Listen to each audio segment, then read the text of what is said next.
Welcome to 77 media. నేను మీ ఆదినారాయణ. నా video చూస్తున్న ప్రతి ఒక్కరూ లైక్ చేసి షేర్ చేసి అలాగే ఛానల్ను సబ్స్క్రైబ్ చేసుకోవాలని కోరుకుంటున్నాను. 2024 ఎన్నికల్లో వైఎస్ఆర్ కాంగ్రెస్ పార్టీ ఘోరంగా ఓడిపోయింది. కనీసం ప్రతిపక్ష హోదా కూడా ప్రజలు ఆ పార్టీకి ఇవ్వలేదు. అయితే వైఎస్ఆర్ కాంగ్రెస్ పార్టీ ఇప్పట్లో కోలుకోవడం చాలా కష్టం. అందులో వైఎస్ఆర్ కాంగ్రెస్ పార్టీకి చెందిన చాలామంది నాయకులు ఇతర పార్టీల్లో చేరుతున్నారు. ఇక ఆ పార్టీ బలహీన పడిపోతుంది అనే విధంగా రాష్ట్రంలో ఒక చర్చ అయితే సాగుతుంది. కానీ వైఎస్ఆర్ కాంగ్రెస్ పార్టీ అతి తక్కువ సమయంలోనే కోలుకుంది అని ఒక పార్టీకి అనుకూలంగా ఉన్న మీడియా అధినేత తన వీకెండ్ బై కామెంట్లో రాయడము ఇప్పుడు వైఎస్ఆర్ కాంగ్రెస్ పార్టీ నాయకులకు సంతోషాన్ని కలిగించేలా ఉంది. ఆయన తన కథనంలో వైఎస్ఆర్ కాంగ్రెస్ పార్టీ గత ఎన్నికల్లో ఘోరంగా ఓడిపోయినా ఆ పార్టీకి కోలుకోవడానికి ఎక్కువ సమయం పట్టలేదు అనే విధంగా ఆయన రాసిన కథనంలో రాయడం జరిగింది. అంటే 2019లో తెలుగుదేశం పార్టీ ఓడిపోయిన తర్వాత ఆ పార్టీ కోలుకోవడానికి దాదాపు 2 సంవత్సరాలకు పైగా పట్టింది.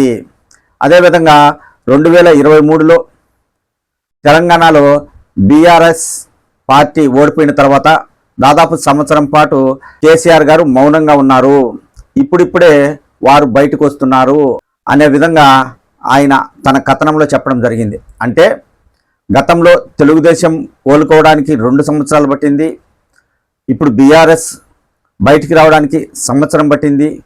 అయితే ఆంధ్రప్రదేశ్లో అంత ఘోరంగా ఓడిపోయిన వైసీపీ 3 నెలల కాలంలోనే కోలుకుంది అనే విధంగా ఆ మీడియా అధినేత తన వీకెండ్ బై కామెంట్లో రాశారు. ఇది నిజంగా వైఎస్ఆర్ కాంగ్రెస్ పార్టీకి చాలా సంతోషాన్ని కలిగించే అంశంగా చెప్పవచ్చు. ఎందుకంటే వైసీపీకి ప్రతిపక్ష హోదా కూడా లేకపోవడంతో అసెంబ్లీకి కూడా ఆ పార్టీకి చెందిన ఎమ్మెల్యేలు ఆ పార్టీ అధినేత జగన్మోహన్ రెడ్డి వెళ్ళడం లేదు.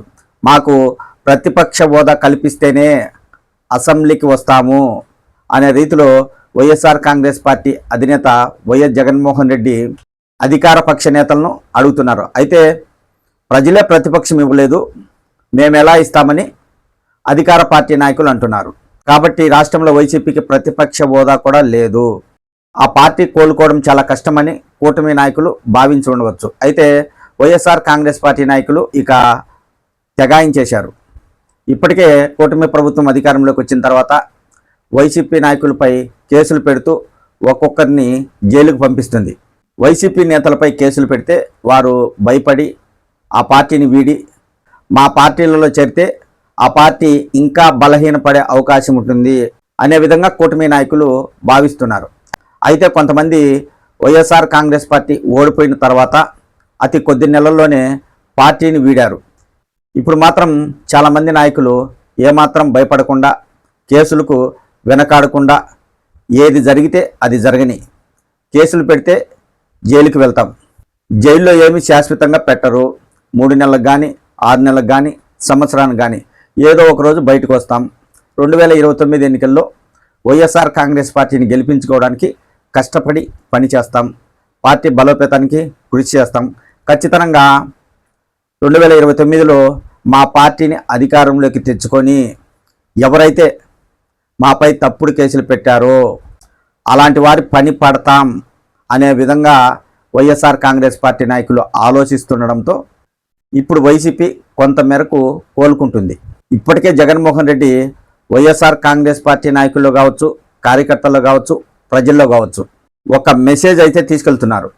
ఏంటి, ఆయన మీడియా సమావేశాలు నిర్వహించినా లేదా వైసీపీ నాయకులతో సమావేశాలు నిర్వహించినా 2029 ఎన్నికల్లో గ్యారంటీగా వైఎస్ఆర్ కాంగ్రెస్ పార్టీ అధికారంలోకి వస్తుంది, మీరేం భయపడాల్సిన అవసరం లేదు, పార్టీ మీకు అండగా ఉంటుంది, కేసులకు భయపడద్దు, మీ పైన ఎవరైనా కేసులు పెడితే నన్ను గుర్తు చేసుకోండి, గతంలో నేను కాంగ్రెస్ పార్టీని వీడిన తర్వాత అక్రమ కేసులు పెట్టి 16 నెలలు జైల్లో పెట్టారు, అయినా నేను ఏమాత్రం భయపడలేదు, ధైర్యంగా రాజకీయాల్లో నిలబడ్డాను కాబట్టి 2019లో వైసీపీ అధికారంలోకి వచ్చిందని జగన్మోహన్ రెడ్డి వైసీపీ నాయకుల్లో, కార్యకర్తల్లో, అభిమానుల్లో ఉత్సాహం కలిగించేలా, భరోసా ఇచ్చే విధంగా ఆయన వ్యాఖ్యలు చేస్తున్నారు.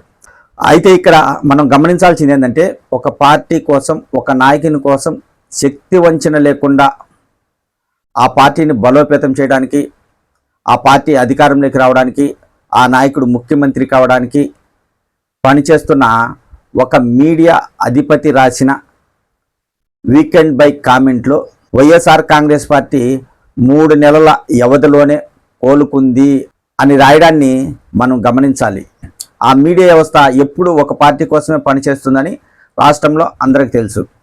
అలాంటి మీడియా ప్రజల్లో కావచ్చు, నాయకుల్లో కావచ్చు, కార్యకర్తల్లో కావచ్చు ఒక పాజిటివ్ మెసేజ్ వెళ్ళేలా రాయడం అనేది ఆ పార్టీ నాయకులకు, ఆ పార్టీకి, కార్యకర్తలకు చాలా సంతోషపడాల్సిన విషయంగా చెప్పవచ్చు.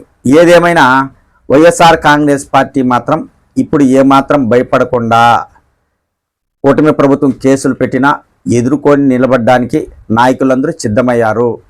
తమ పార్టీని కాపాడుకోవడానికి నాయకులు ఏమాత్రం వెనకడుగు వేయకుండా ముందుకే వెళ్ళాలనే ఉద్దేశంతో వైసీపీ నాయకులు పార్టీ కోసం పనిచేస్తున్నారని చెప్పవచ్చు.